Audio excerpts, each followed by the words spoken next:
third daughter, and he Facebook, her name, and I was thinking that this coming Shabbat is the 34th year since I was Bar Mitzvah, and I was thinking about names. And if you look at this week's Parsha, you have one curious thing. It says, Hashem says to Moshe, Re'eh karati v'shem Betzalel ben Ari ben Chor leMatayuda. See, I have called by name this Betzalel character.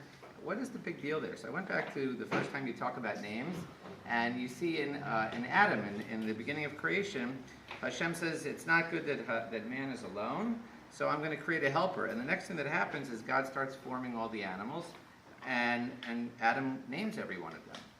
And at the end of naming them, it says he's still alone, and it leads to more to the creation of Chava. So what is the big deal about names? So I did like a 5-minute Google search to see the importance of names in the Bible. I'm not reading all this, but I found a few things that are kind of enlightening. So the first is back in 400 BC, you had Antisthenes. I don't know who he was, but he said, the beginning of all instruction is the study of names. Already 400 years before zero, they're talking about names being significant.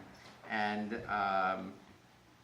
Josephus records, he says that he could trace his ancestry back to the Maccabees, and he says that wherever Jews settled, there were registers that tracked their names. And I know that when my dad was in office, a woman from Toronto called him and said that they had traced the Ciment name back 500 years to before the Inquisition, because someone in Yerushalayim had a register of all the births of the boys going back hundreds of years. So names are a big deal. So where did this come from, at least in today?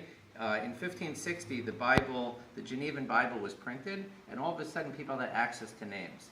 And they started naming all their kids with more than just Moses and Adam and the very top-level names. The names were even as crazy as Maher Shalah Hashbaz was the name that people were using. So names is just a big deal. And I guess the most important thing that I got out of it is there's two phrases from King Shlomo. One of them is from Koheles. It says that Shem Tov Mishem Tov, your name is better than the best oil. But there's another phrase in Mishlei. It says that a good name is rather to be chosen than great riches. So basically, I think when Hashem points out Betzalel, and he uses this curious phraseology of karati b'shem, he's basically saying to us, here's Betzalel, who's now going to build the Beis HaMikdash and design everything. And the Beis HaMikdash is the unification between Hashem and the people themselves coming together 3 times a year. So I think that when Adam was alone, it's because he didn't have a community. And the name is the foundation of what creates that community. So today, and as you go on, what can you do with your name? That's it. Rabbi